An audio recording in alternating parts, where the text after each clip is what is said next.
Welcome to the webinar, The Future of Industrial Robotics, Humanoid Robot Hype versus Impact. I'm Ian Reinhardt, an Associate Research Director here at Lux Research, and I'll be moderating today's session. Presenting today is my colleague Thomas Katuki, Senior Research Associate. Throughout the webinar, you can type any questions you have in the questions box on your screen. Time permitting, we will answer all the questions that we can. If your question does not get answered in today's session, please do not hesitate to email it to questions@luxresearchinc.com and we will respond. If at any point you experience technical difficulties such as a frozen screen, simply refresh your browser and check that your internet connection is strong. Now, I'd like to turn it over to Thomas for today's presentation. Go ahead. Thank you. So hello, everyone, and welcome to the webinar. Today, I want to talk to you about industrial robotics and humanoid robotics. So starting off, I want to highlight a few innovation drivers that are driving the innovation that we're seeing in robotics today and hopefully into the future. Some cutting-edge innovations that I personally selected that I hope you're going to find interesting. That does include humanoid robotics, as well as some opportunities and outlooks throughout the session. So starting off, there are roughly three drivers that are kind of pushing innovation forward for robotics. Macroeconomic pressures, efficiency, as well as complexity. And starting with macroeconomic pressures, these are external pressures that are being put onto the company or organization or even the robotic field that are driving that are challenges that are driving innovation. And these include things like tariffs, increasing labor costs, unfulfilled jobs, the question about whether organizations should onshore or offshore, all these things that are leading to people saying, do we need a different type of robot? Should we implement our automation a different way? As well as innovation and researchers taking advantage of this opportunity to invent, propose, and develop robots that meet and can benefit these standards. The second is efficiency. And you can look at this essentially dual-fold as kind of an internal issue. Efficiency is the kind of demand that you might have from your board or your boss about increasing optimization or efficiency throughout your workforce. Maybe it's increasing the amount of labor per worker, per robot. But it's the demand to increase essentially more objects and do that well. And that demand ultimately falls down to robots and having robots do better. If robots can do better, and by innovating through robotic innovation, they can lead to higher levels of efficiency, higher levels of output, and doing their job better that ultimately leads to a better bottom line. And the third is complexity. And complexity would be that in the past, when robots have been developed or used for decades, there were many tasks where they really couldn't fit in. Kind of branching outside of the pristine factory floor where you have a nice cement floor and bright lights and you're making the same object a million times into something where you have medium or even small batch production, semi-structured or even unstructured environments as you bring robots outside of logistics and into the oil and gas and chemical sector. This is driving innovation by pushing things like AI and new types of software that are helping the robots kind of adapt to their environment better and actually provide value where previously they have not.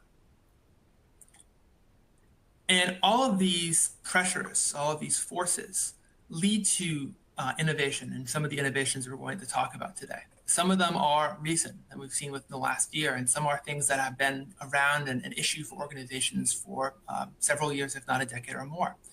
And all of these lead to the innovation.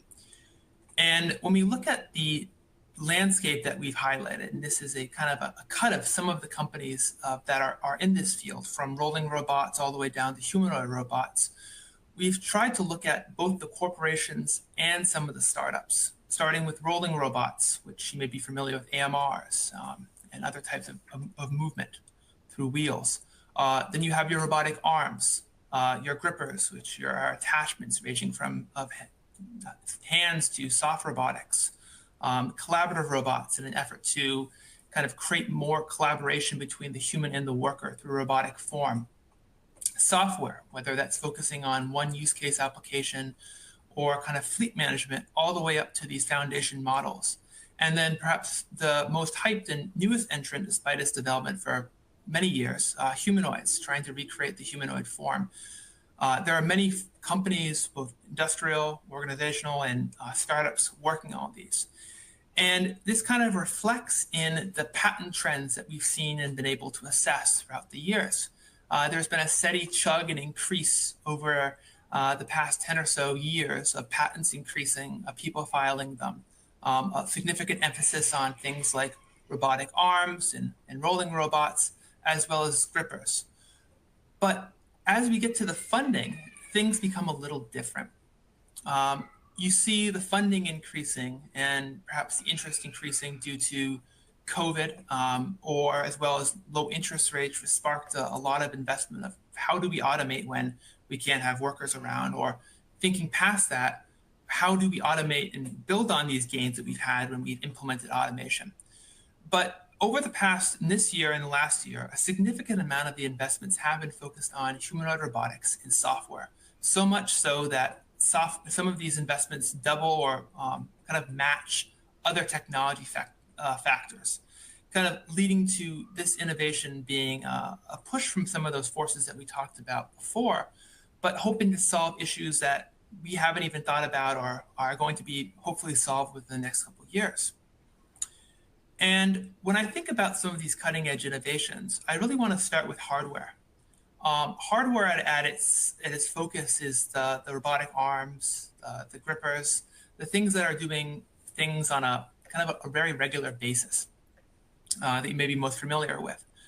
But a lot of these innovations have been slow, smaller. Hardware as a whole has been kind of commodified. You see a lot of the developers offering the same type of robotic arms. You can go to kind of a shop online and buy multiple types of a very similar gripper. And apart from a few kind of jumps into space where you might have seen innovation with kind of soft robotic grippers, which started off as a universal gripper, but eventually became something targeting just food production, there hasn't been a significant amount of pure hardware jumps that we see similar to software. But that doesn't mean there aren't any innovations. It just means the innovations are more incremental. And some of these could include things like making the robotic grippers and arms better fit for their environment. I've seen places where people have made these robotic arms clean room certified, so they can operate in clean rooms or operate around where you might be producing chips and other development types. I've also seen the potential for some arms to be graded for explosion proof so that they could operate around areas that may have explosive gases. These types of innovations are incredibly valuable to their fields, but they're not these massive jumps that are going to be felt across every organization. And a lot of this has been because the startups have face issues against the larger corporations as well. Everyone knows some of the larger arms, the KUKAs, ABBs, Universal Robots. But for a startup to compete against them, they need something significantly different. They can't just do what they already have at the same price at 5% better, because they're not going to be able to sell to the entire world. So what we're seeing is a lot of these innovations that are really appearing, that we're highlighting, that we're writing about, that we're interviewing, are innovations that are capitalizing on these minor gains, things like clean rooms, or trying to find a new type of soft robotic gripper to solve the problems of the past, or explosive proofing hardware. Is trying to capitalize on these minor gains to actually do something different. Or we're seeing companies trying to mimic or create their hardware as a platform to enable more software. I've seen companies trying to design grippers or robotic arms that would be better attached. So you wouldn't just need force sensors, but they could be more easily trained within software models to make them that next level step. And this kind of leads us to our next thing, which is what is actually happening in hardware advancements. And in this, one company I wanted to highlight is Theora Robotics. And Theora Robotics basically makes rolling robots. They make AMRs and so on. And one specific innovation I want to call out is that they've attached something to one of their robots to make them more mobile with their wheels. It's not a massive innovation, but what it's actually enabled these robots to do is to drive up steep platforms, across wet and greasy floors, across cracks or uneven areas, that enables their mobile robots to be more flexible and versatile across multiple types of organizations, where you previously might not have a rolling robot in a meat production plant or a food production plant because of the washing you need to do on the floor. These robots might be able to provide that automation or mobility in that same place, increasing that level and thus automating jobs or barriers that have been able to have been conquered before. The next topic I want to talk about is software. And robotic software has seen a significant amount of leaps in the recent year for what they've been trying to do, from NVIDIA with their Cosmos-based physics model to some of the interesting use cases. But one of the most kind of hyped, or perhaps not purely hyped, but interesting innovations that I'm starting to see within software are the development of foundation models. And these are essentially trying to create universal software platforms for robots. And in the picture, you can see the developer, physical AI, to essentially try to build their robot, put it in one of the developer's house, and have it do tasks that it hasn't seen before, or in the house it hasn't seen before. So asking it to put dishes in the sink or make someone's bed. And a lot of these foundation models are starting off in these very structured research development areas. But what they want to enable is the fact that you could essentially put written text in, or maybe even command it with your voice, but they'd be able to react in an environment that was unfamiliar, that they'd be able to see these objects and say, I've seen this before, or I've been trained on something similar, and interact with it, that they won't have to see a million cans constantly before they can actually grasp that first can. And this is really trying to set some of the standards and helping robots expand beyond their structured environments, beyond their factories, or even providing that next level of value at a factory.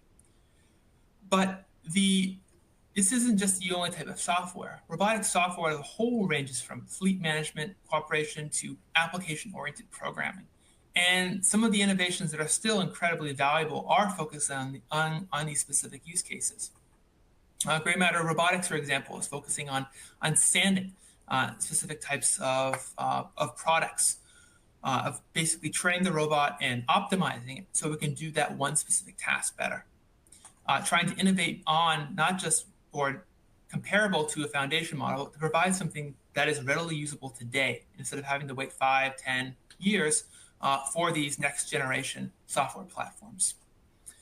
And to show how kind of valuable or interesting the demand for some of these software platforms is in the case of Covariant. Amazon essentially acquired Covariant, which is they're building a foundation model, by hiring 4 of the 5 founders and multiple members of their staff to essentially do a split development for one of their software platforms at Amazon. And the idea of this is that Covariance, what they've been developing, a multimodal model, would allow robots to increase their learning capabilities, interact with their environment better, and to interact with things they hadn't seen before, to judge what might be the best way to pick up a tube of toothpaste that's in a different format. And Amazon selecting this agreement and kind of bringing them in shows that for a company that has a significant amount of logistics around the world, that does go through like a huge amount of shipping, that they can benefit from a software like this that will transform their logistics models or pick and place models for their robots to add that next level of value. And it begins to show you what foundation models can do and what some of the giants in the industries have already begun to make their moves. And the last kind of key innovation I wanted to highlight is humanoid robotics. And humanoid robotics is really interesting. Essentially, they're trying to recreate a human with robotic arms, legs, sensors in their eyes, robotic arms with grippers, and kind of a core processing unit for processing what it sees and what it does. But humanoid robotics have been developed for decades. You've seen their development, kind of these very maybe stage or trained models, not doing much more than dancing or moving around. But more recently, with Boston Dynamics and some of the key players in the area, like Figure, Aptronic, um, Agility, they've done deployments at sites to actually start providing commercial value. But the initial developers that we've talked to have wanting to start off targeting these structured or semi-structured environments, things like distribution centers, warehouses, automotive factories, and that's where most of them have been. Only one real example exists where they targeted something a little out of the box, which is when NASA deployed its Valkyrie robot on an offshore oil facility. But even then, that was in a structured area, trying to do tasks that were most likely very repetitive or kind of easy with one movement. But from the standpoint of what the impact is at, what we're feeling, what we're seeing, is we've gone through a number of the developers around the world, and there are over 30, 50 plus startups at the moment, probably more every week, essentially. But the majority of them are in the US and China. I would say, plurality of each is in each state. And this is where a significant amount of the investment is and the funding is. And when we think about what's happening in the US, there's hundreds of millions of dollars of investments. And you're hearing news about people even thinking about billion-dollar rounds, which is crazy for some of these, technologies. But for China's taken a very interesting approach where they've taken a public-private partnership, building these national, co-local research development areas where local industries are actually working with the national government and researchers to build these robots, to train them, to deploy them, and to actually see what impact they can provide. And one of the key things they benefit from is the supply chain of industrial robotics parts. A significant amount of them have been and are being developed in China. And one developer we talked to mentioned that it was very easy for them and researchers to gain access to this and build on humanoids because the pricing point for them to build is so much cheaper that developers in America or large corporations to build their humanoid robots will need to buy Chinese parts and ship them over and build on that. But if a university student or if an innovation group, such as some of these national and co-local areas in areas like Chengdu and Beijing, want to build it, the price point becomes a lot easier and they're able to have a lot more startups trying to hit that elusive mark of creating that humanoid robot. But the impact they felt across the industry is kind of uncertain. A lot of them have been deployed at automotive facilities, Mercedes-Benz, BYD, BMW, NIO. And a lot of these have been kind of deployed as a research kind of test. They want to see where these robots are doing, what they're capable of doing, and how they can learn from their environment.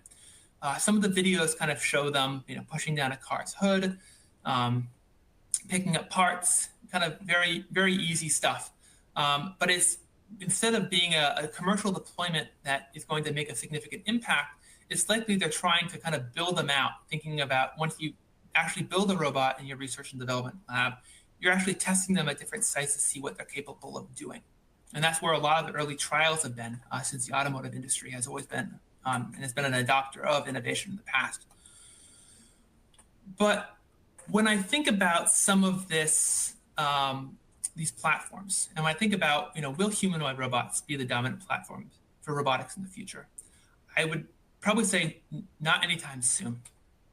From what I've seen from humanoid robots, from the deployments they've had, from the probably lack of tests that they've shown the public, it is hard to see them kind of branching out beyond any of these very kind of structured, even semi-structured environments soon.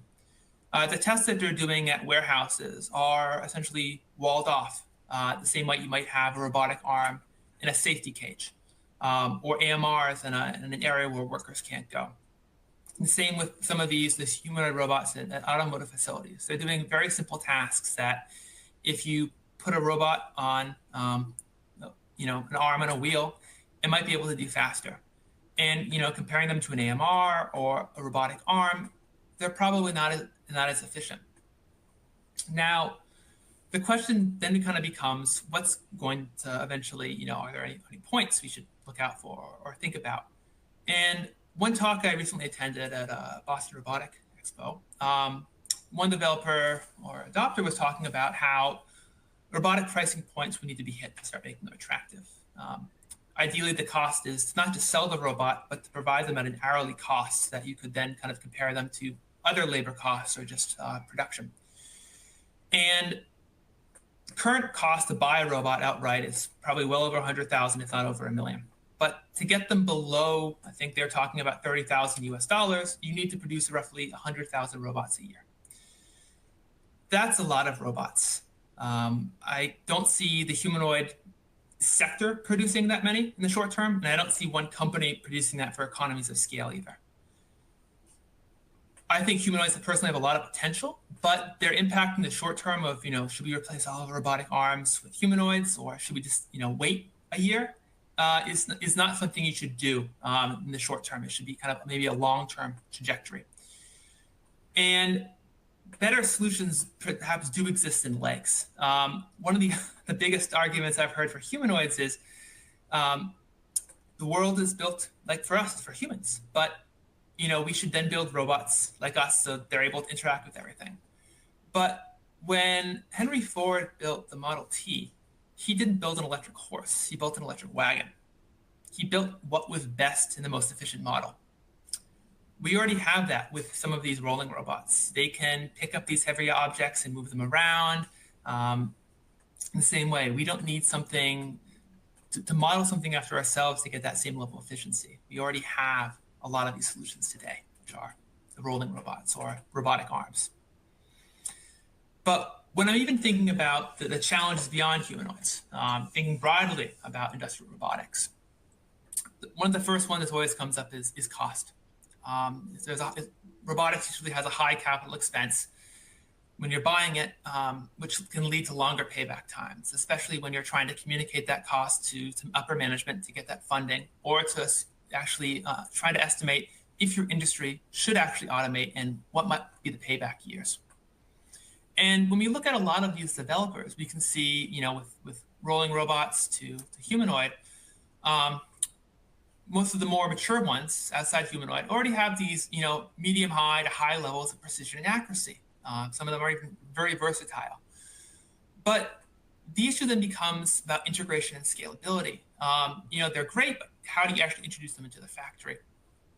And for a lot of these, they can have their difficulties. They can be very well trained on one type of model, on one type of task, but bringing them outside that, or having them go from a factory to patrolling your outside of your chemical factory, or even going into agriculture, becomes a lot more difficult. They're very much set in their ways in what they're able to do. And things like then scalability become interesting because you have software with a high scalability, meaning it can be kind of placeable and integratable into some of your existing robotic hardware, which might make it a very key argument for what innovation to kind of look at next. But we're also thinking about startups. A lot of these startups are unable to match the demand of their larger customers. And, with thinking about some of the innovation, the startups might have a higher precision and accuracy. They might be more versatile, even more autonomous than the corporations. But the corporations have the mass production, the capability to kind of meet with you in either North America or Southeast Asia within a day or a week's notice. And that's what we can expect from startups in a way, that they do need to scale. They need to increase their versatility, and they definitely increase their scalability to kind of match some of the innovations. But it's also on the impact of the customer, of the corporations that are interested in these robots, to help nurture these startups. I often have heard that because startups haven't been able to provide all the use cases, or because they don't have enough work for them, they'll either fail or the company's passing them. And I think companies need to treat this as kind of an R&D project as well, by nurturing them, by growing with them, maybe even forming partnerships or investments. Because if the technology is really valuable, if it is really a marketable difference from what's already out there, then companies should look to kind of bridge that gap and help them grow and reach their potential. The final thing I want to talk about are some of the opportunities and outlooks across robotics and industrial robotics as a whole. Broadly, humanoid robotics will not solve current problems. They're expensive, both on a kind of a whole cost and even an hourly cost, some of them. And a lot of the initial applications are going to be focusing on repeatable tasks.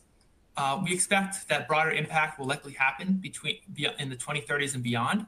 But if you're looking for something today, I'm not sure a humanoid is what you want. I would suggest a robotic arm or another similar solution.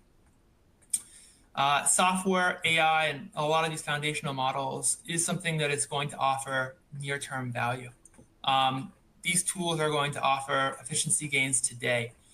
And the low cost of entry into this space and the value that it can provide to your existing hardware, something that you don't even have to buy or install en masse, can lead to either efficiency gains or the acceleration of robotic deployments in areas that companies didn't think were able to automate previously.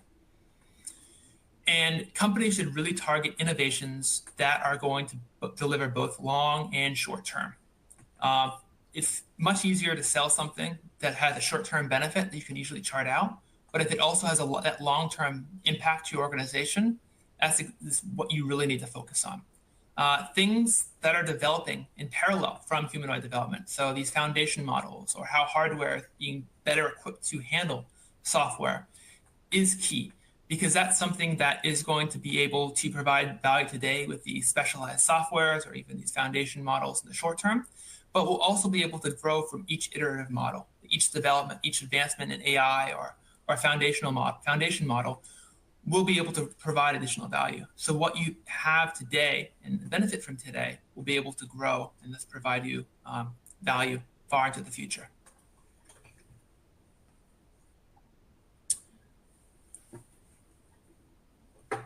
Okay, thank you, Thomas. That's fantastic. Appreciate the presentation. And now we'll turn to the questions phase. The audience, you can type your questions into the box you see on the screen. If we do not get to your questions on this call, someone from Lux Research will be in touch after the webinar. Now the first one, this came in while you were presenting, picking up on the point about field maintenance, I think. So how do you see humanoid robots performing in the field in unstructured environments, like at an oil refinery or solar power station? That's a good question. At the moment, probably not that well. But in the future, what you might see is robots doing the tasks that large automated machinery can't do. I don't think humanoids are going to be replacing agricultural equipment like tractors or kind of lifting the solar panels up with cranes that you might automate. And there's a lot of great innovation happening there. But in these unstructured areas, they might be able to walk around and do kind of inspection. They might be able to do simple tasks or move equipment around that laborers could do, or go into areas that might be risky or dangerous, where you might want to kind of think about removing the future workforce to ensure their safety and put them into the areas where there might be explosions, where there is extreme weather, where heat is an issue. Great. Okay. The next one, also on that theme, how should we interact with humanoid robotics developers? I think this question is getting at, from a corporate perspective, you're saying that there's not going to be near-term impact, but all the same, there's a lot of innovation and development happening. So how should corporations interact with those early-stage players as they start to mature their technologies? Yeah, that's another great question. There's a number of ways that your organization can do that, regardless of your size. Kind of thinking small, there are a number of kind of humanoid robots that can be 3D printed or acquired for really cheaply, thinking under $10,000, that you could use in conjunction with some of these foundation models or kind of robotic arms to train, interact, maybe to see how it can actually interact with your use cases or applications, or to train, to have that kind of that miniature humanoid train on use cases that you can then use to port to a 3D arm. So robotic arm, something that your research team can benefit from. If you want to take a larger jump into this, it's about being kind of understanding more and more what's happening in the field. It's talking with some of these developers. It's thinking about their applications and what they're actually doing, and getting involved in these accelerators and innovators that are trying to bring something up, or maybe seeing if they want to learn from your workforce or your environment for their own robot. A lot of it's going to come into cost, but at the very least, kind of trying to build off these foundation models and the software that is actually guiding these robots, which is going to be a lot lower cost entrance, will help you take advantage and see the developmental status of humanoids, and is also something that you can transition into other areas of innovations that are going to see value today. Okay. Well, thank you so much. Unfortunately, it looks like that's all that we have time for in today's webinar. So as I said, look forward to being in touch, and thank you very much for your attention.